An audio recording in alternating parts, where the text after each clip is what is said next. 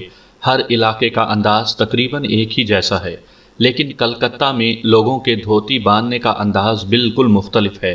یہاں کے ہندو عام طور پر دھوتی کا ایک پلو ہاتھ میں اوپر کو اس طرح اٹھائے رکھتے ہیں جیسے انہوں نے پھولوں کا دستہ تھام رکھا ہو۔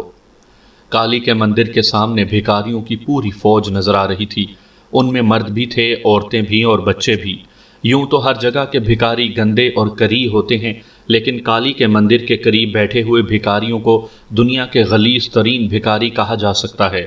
ان کے لباس اور جسموں سے ایسے بو کے بھبکے اٹھ رہے تھے کہ متلی سی ہونے لگتی تھی۔ مندر کی عمارت بہت پرانی تھی، مگر سامنے کے رخ پر سنہرے اور نقرئی پتھر چمک رہے تھے جو غالباً سونے اور چاندی کے تھے۔ کئی بھکاری ہماری طرف لپکے تو سچی بات یہ ہے کہ انہیں اپنی طرف آتے دیکھ کر میں سہم سا گیا تھا۔ ان میں سے کئی تو ہٹے کٹے اور خوفناک شکل و صورت کے مالک تھے جنہیں دیکھ کر ہی خوف آتا تھا۔ میں ان سے بچنے کی کوئی ترکیب سوچ رہا تھا کہ تمام بھکاری ایک دم رک گئے۔ مجھے ان کے اس طرح رک جانے پر حیرت بھی ہوئی تھی۔ میں نے مڑ کر پیچھے دیکھا تو کالی عجیب سے انداز میں انہیں گھور رہی تھی، اور یقیناً اسے ہی دیکھ کر بھکاری سہم کر پیچھے ہٹے تھے۔ ان کے چہروں پر ہلکے سے خوف کی جھلک نمایاں تھی۔ مجھے ان کی اس کیفیت پر بھی حیرت ہوئی تھی۔ کالی نے ان سے کچھ نہیں کہا تھا، بلکہ اس کے ہونٹوں پر تو ویسی ہی مسکراہٹ تھی، لیکن اسے دیکھ کر بھکاریوں کا اس طرح ڈر جانا میری سمجھ میں نہیں آ سکا تھا۔ مندر میں اور لوگ بھی موجود تھے اور ان کا انداز عقیدت مندانہ تھا، مگر کالی اس طرح گردن اٹھائے چل رہی تھی جیسے کوئی مہارانی اپنی راجدھانی کی سیر کو نکلی ہو۔ یہ بات میں نے اسی وقت نوٹ کر لی تھی کہ کالی کو دیکھ کر لوگوں کی نظریں جھک جاتی تھیں اور وہ اس کے راستے سے ہٹ جاتے تھے۔ میں نے اپنے طور پر یہ مفروضہ قائم کر لیا کہ میں چونکہ بہت اچھے لباس میں ہوں اور لوگ میری شخصیت سے مروب ہو رہے ہیں، کیونکہ شکل و صورت اور قد و قامت میں بھی میرا کوئی جواب نہیں تھا۔ سامعین کرام، آپ سن رہے ہیں ایم اے راحت کا لکھا ہوا ایک شاہکار کالی دیوی کا مندر۔ مجھے امید ہے آپ کو میری یہ کاوش پسند آ رہی ہوگی۔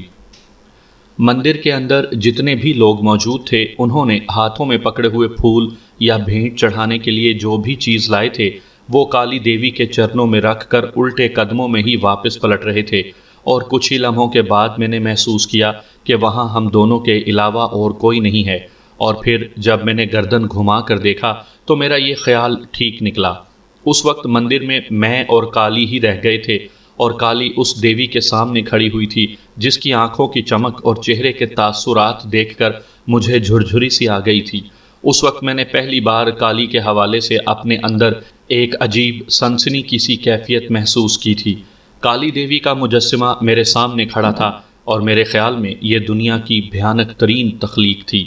یہ سنہرا مجسمہ 4 فٹ اونچا تھا، 3 آنکھیں، 4 ہاتھ، کھلا ہوا منہ اور باہر نکلی ہوئی سرخ زبان۔ اس کے جسم پر دھات کے سانپ لپٹے ہوئے تھے، اور وہ ایک لاش پر رقص کر رہی تھی۔ گلے میں انسانی کھوپڑیوں کی مالا، منہ اور سینے پر خون کے دھبے نظر آ رہے تھے۔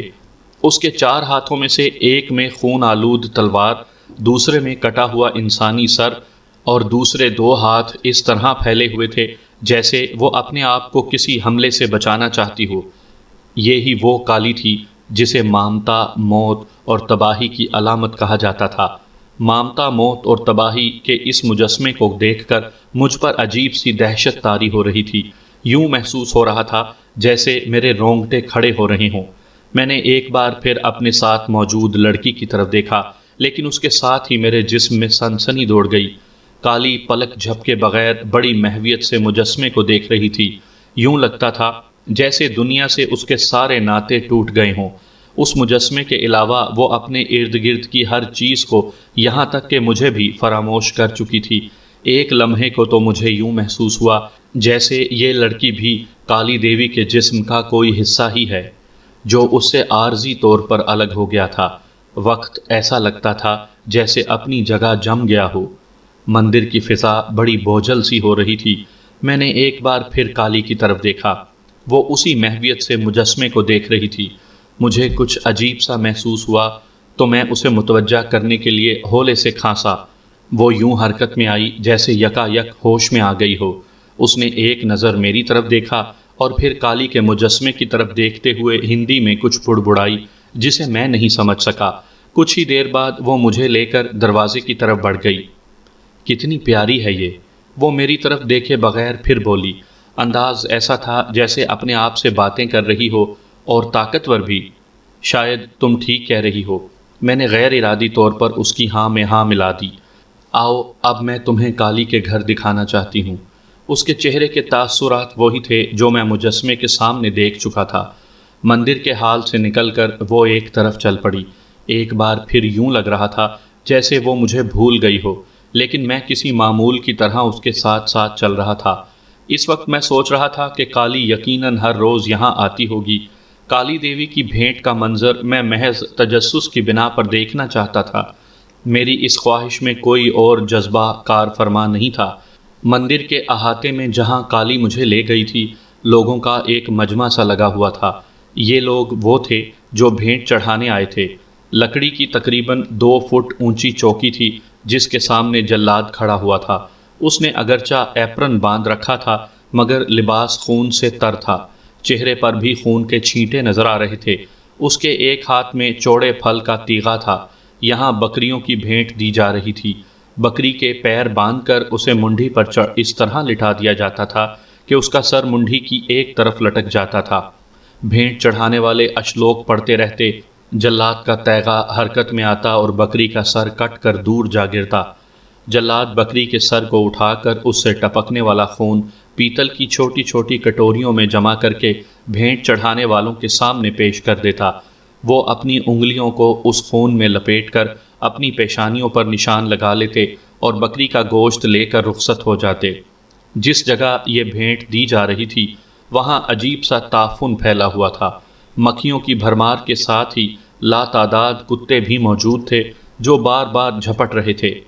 میں نے اکثر بکریوں کو ذبح ہوتے ہوئے دیکھا تھا، خاص طور پر بقرہ عید کے موقع پر، جو میرے والد صاحب خود قربانی کیا کرتے تھے، لیکن میں نے اتنی سنسنی کبھی محسوس نہیں کی جو بھیٹ کے اس منظر کو دیکھ کر محسوس کر رہا تھا۔ میں نے کالی کی طرف دیکھا، اس کی کیفیت مجھ سے کہیں مختلف تھی۔ اس کے چہرے کے تاثرات ایک مرتبہ پھر بدل گئے تھے۔ وہ اس طرح ذبح ہوتے ہوئے جانوروں کو دیکھ رہی تھی جیسے یہ بھیٹ اسی کے سامنے پیش کی جا رہی ہو۔ وہاں سے ہٹنے کے لیے ایک بار پھر مجھے ہی پہل کرنا پڑی۔ میں نے کالی کو متوجہ کیا تو اس نے عجیب سی نگاہوں سے میری طرف دیکھا اور بوجھل سے قدم اٹھاتے ہوئے وہاں سے ہٹ گئی۔ مندر کی حدود سے نکل کر سڑک کی طرف جاتے ہوئے کالی خاموش تھی۔ میں نے کن اکھیوں سے اسے دیکھا، یوں لگ رہا تھا جیسے وہ خواب میں چل رہی ہو۔ ہم لوگ کافی دور تک پیدل چلتے رہے، پھر اچانک ہی کالی میری طرف متوجہ ہوئی اور بولی، بھیٹ کا یہ منظر دیکھ کر شاید تم ڈر گئے تھے؟ نہیں، میں نے جواب دیا۔ سچ بول رہے ہو؟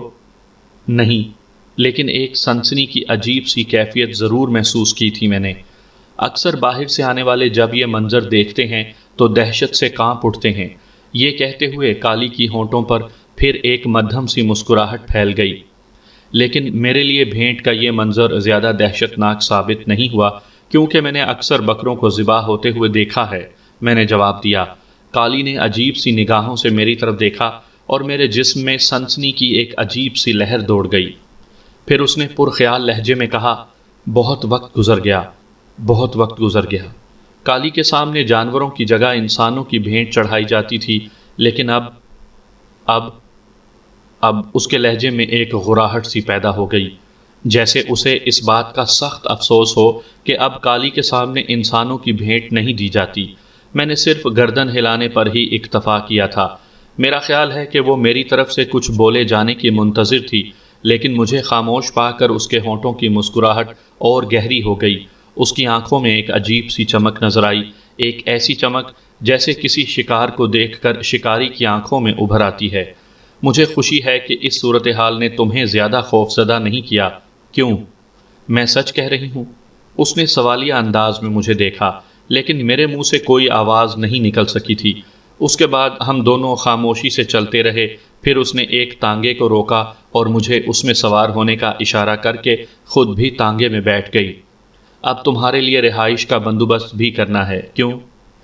تم گائیڈ ہو میری، جو تمہارا دل چاہے کرو، میں نے کہا، اور وہ پھر ایک بار ہنس پڑی۔ کمبخت کی ہنسی اس قدر حسین تھی کہ انسان سب کچھ بھول جائے۔ تانگا اسی طرح سفر کرتا رہا، پھر ایک انتہائی گھٹیا اور پسماندہ ترین علاقے میں جا کر رک گیا۔ اترو، اس نے کہا اور میں بھی خاموشی سے اس کے ساتھ نیچے اتر آیا۔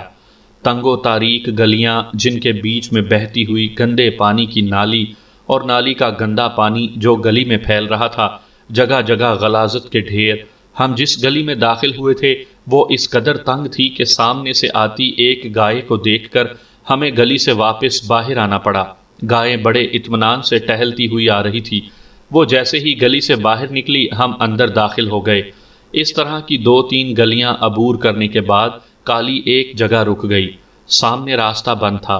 گلی کے اس اختتامی حصے کو لکڑی کے تختوں سے گھیر کر رہائشی مقاصد کے لیے استعمال میں لایا جا رہا تھا۔